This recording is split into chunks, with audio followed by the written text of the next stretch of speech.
Alright everyone, it is time to talk about all the books that I read in 2020.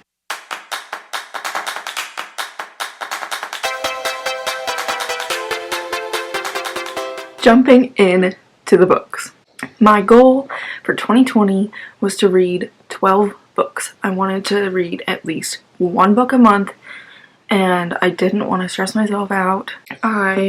At the time in January, I was still like 1 month into a new job, and I didn't know how it was going to go, how much time I was going to have or make at home to read at night.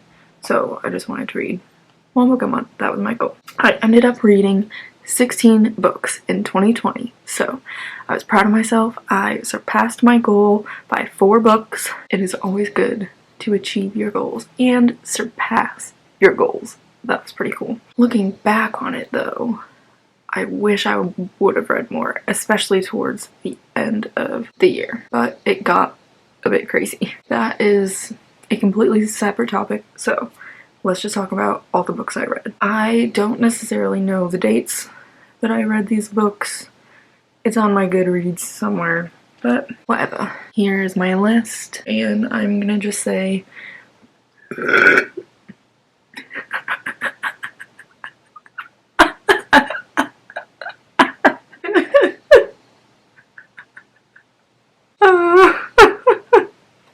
okay. That's not what I was gonna say. I'm just gonna say a brief summary of my thoughts on the book and what I rated it, and then we'll move on. I don't care what anyone says, farts and burps are funny. I don't care if you're 5, or if you're 55, or if you're 105. They're funny.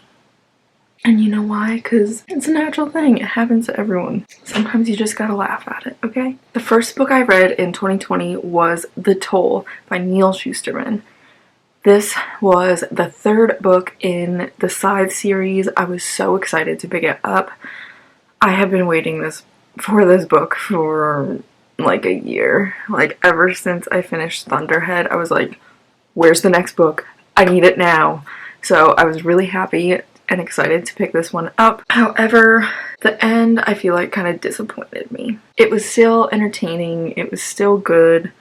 As far as I remember, I don't remember a lot of the details. It was like over a year ago now at this point that I read this book, but I gave it a 4 out of 5 stars.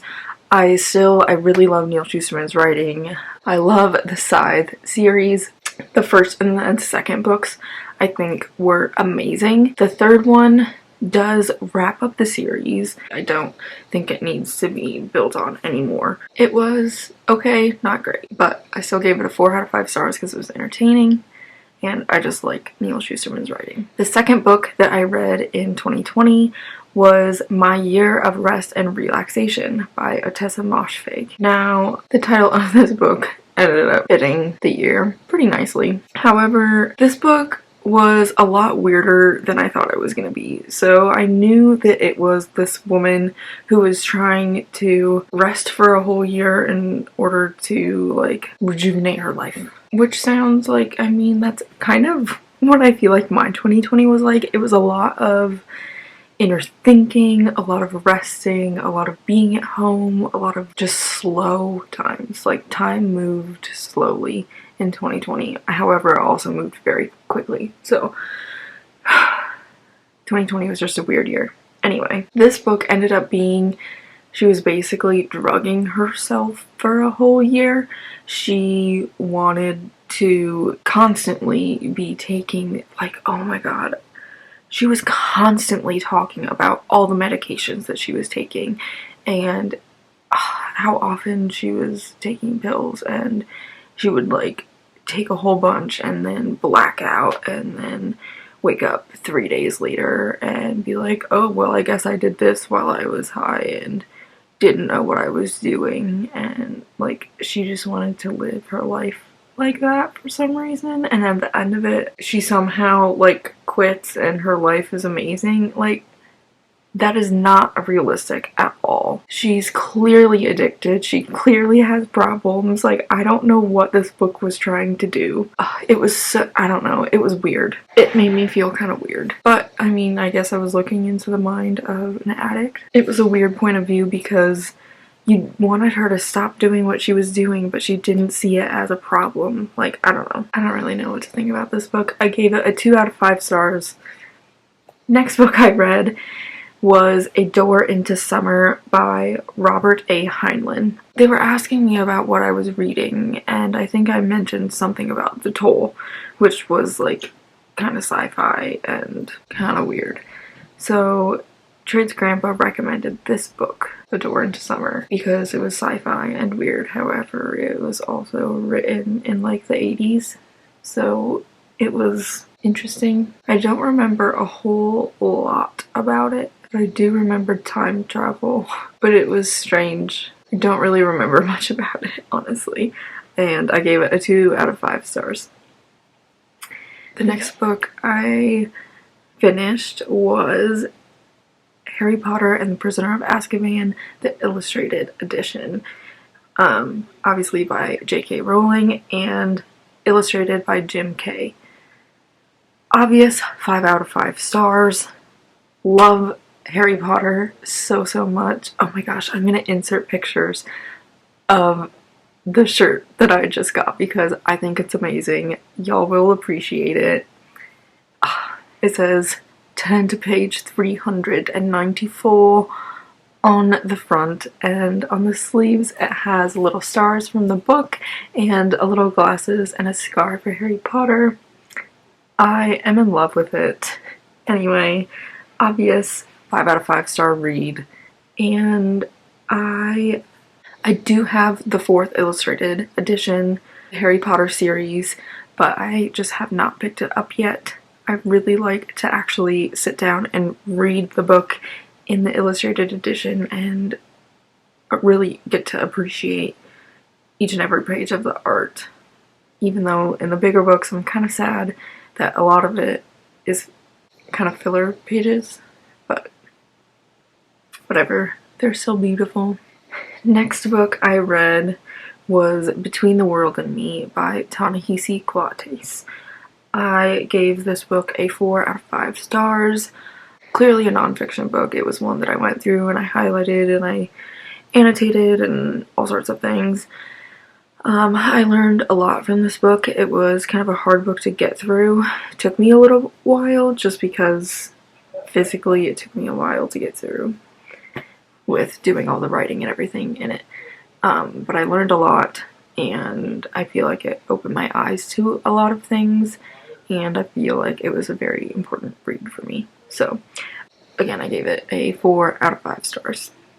The next one I read was Tiny Beautiful Thing by Cheryl Strayed.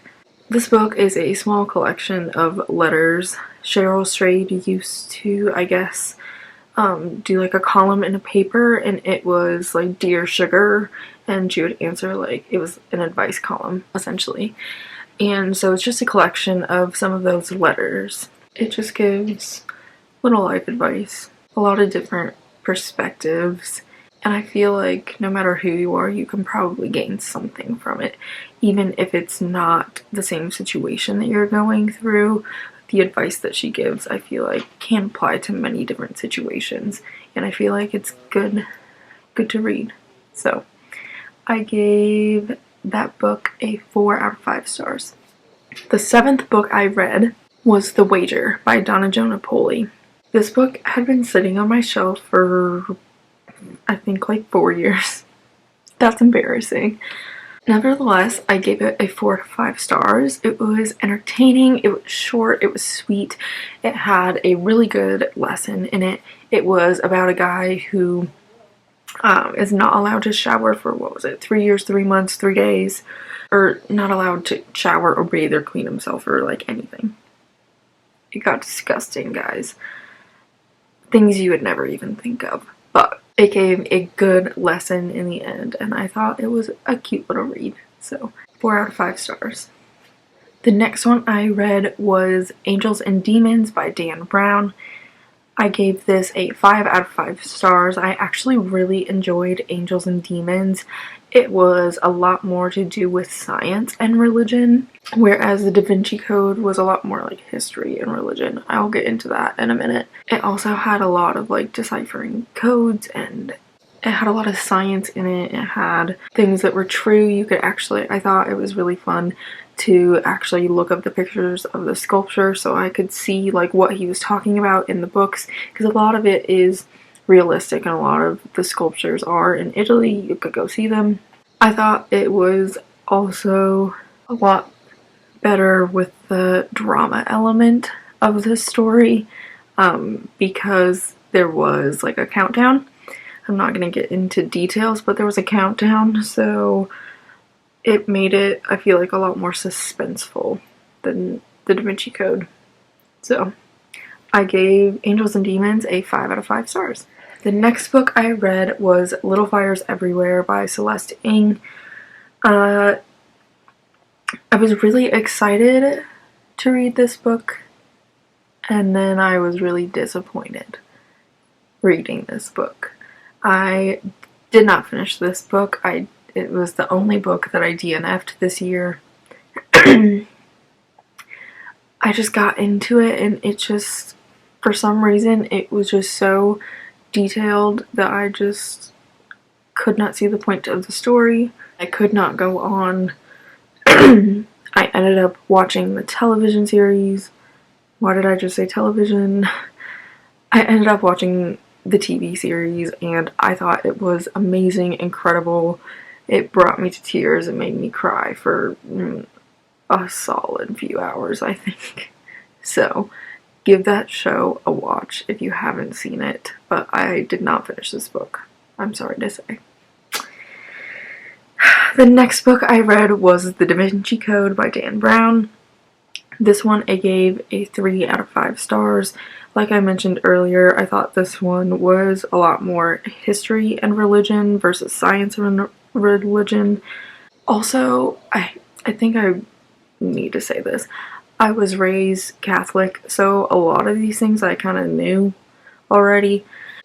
I don't know, I feel like I'm a bit biased because I was raised Catholic. I feel like I just see this book in a different way. I don't know. But it was very interesting. A lot of the story was familiar to me, so I feel like it wasn't as suspenseful, I guess. I feel like they were more like on like more of a treasure hunt than like a mission. I don't know. The Da Vinci Code, 3 out of 5 stars. Going on. 11th book, Solutions and Other Problems by Ali Brosh. I was so excited when I saw that this book had come out. I loved Hyperbole and a Half, and so I was very excited to read this book. I really didn't know what to expect going into it, and I didn't really care. I just wanted more of like Hyperbole and a Half and more of Ali Brosh, and I think she's so funny, and she tells good life lessons in such a humorous way, and I really love both of her books. I gave this a 5 out of 5 stars. The next book I actually read on my Kindle app, which was like a rediscovery for me. I read Milk and Honey by Rupi Kaur.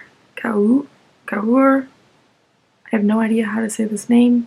I am so sorry, but I gave this book a 5 out of 5 stars. It is poetry. It is something that was very different for me to read, but I loved it. It dealt with some very difficult topics, but I feel like they were so important to read through, and just the poetry was beautiful. I don't know, I cannot say enough good things in order to really know how good it is, and if you want to read it or not, just trust me, it is good. Please go read it. If you want some good advice on some tough topics, it's some good poetry to read. I read it very quickly, and I feel like I'm a slow reader. 2 thumbs up, 5 out of 5 stars. The next book, 13th. Ooh, that's kind of cool. It was the 13th book on my list. This one was a reread for me. It is The Wicked Deep by Shay Earnshaw. It is a book I read specifically because it was around Halloween time, which is why it's also really cool. It was on the 13th. Like I said, it was a reread. It's all about this town in Oregon that has a curse on it. Hundreds of years ago, there were 3 sisters and they were thought to be witches, and they were drowned in the harbor. And every single summer since, the witches' souls have come back and taken over the body of one of the young girls in the town and have killed at least one boy or multiple boys every summer since. My battery's gonna die soon. I don't want to leave any spoilers. It's a really good book. I gave this book a 5 out of 5 stars. Even though it was a reread, it was still so good. The 14th book on my list is The Actor's Life, a Survival Guide by Jenna Fisher. It was all for aspiring actors. I did not know that going into this book, but it's all about different things that she went through, and just good advice for anyone who is looking to be an actor and make it in either New York or LA. I thought she had good life advice for pretty much anyone, and because I know her just a little bit as an actor, I absolutely love The Office, and I've seen her in a few other things. I just love Jenna Fisher. She's so fun, and I love listening to like the Office Ladies podcast. I just wanted a little bit more of her, so I read her book and I thought it was really good. Loved the advice. It was very entertaining, and I gave this book a 4 out of 5 stars. The next book I read was I Justine, an analog memoir by Justine Ezerick. I have watched a lot of her videos, Justine's videos, on YouTube here, obviously. So I knew of her, and I always go to her if there's any sort of Apple product I'm looking to buy. I always watch her unboxings or her reviews or any fun things. I've watched some of her organization videos are so good because she has so much tech stuff. And when she has people come in and organize it for her, it's so satisfying. This book was all about her journey through the internet, essentially. I feel like I wanted maybe a little bit more of advice for maybe aspiring YouTubers, but like she says, she didn't really know what she was doing. She still doesn't know what she's doing, so I really don't know what I'm doing either. However, I thought the book was fun, it was entertaining, and it was definitely very Justine. It had her personality all the way through it. I loved the photos that she included. They were a lot of fun. I gave this book a 4 out of 5 stars. The very final book that I read in 2020, the 16th book that I read, was Recursion by Blake Crouch. This one I picked up because a few years ago, I had read Dark Matter, also by Blake Crouch, and I thought that this was supposed to be like a sequel or just like a companion novel type thing. Anyway, putting all that aside, I had confusions about what the books were, but now I just kind of look at them as completely separate books. Dark Matter is about alternate dimensions, and Recursion is about like alternate memories and messing with the mind and all sorts of weird things that I cannot even explain. You just have to read the book. So it was kind of confusing, however entertaining. I mean, it was a lot to follow, and I feel like he did a really good job writing it. It wasn't my favorite book. But I ended up giving it a 4 out of 5 stars. It was still pretty good. I think I just knocked it down, honestly, because I really liked Dark Matter. I gave that one a 5 out of 5, I'm pretty sure. Way back when I read it. I should really read it again. Those are all of the books that I read in 2020. I will also be filming my 2021 reading goals, so keep an eye out for that. Hit that subscribe button, hit the notification bell if you want to anyway. I really hope you do. I think it would be fun to grow this channel even more. I'm having a lot of fun filming videos and editing videos for you guys and coming up with content and just having a lot of fun. So I hope y'all will want to join me here. Leave some comments down below. What books did you read in 2020? What were your favorites? Or what are you looking forward to in 2021? I will see you in my 2021 reading goals video. I hope you all have a happy day, and I will see you then. Bye.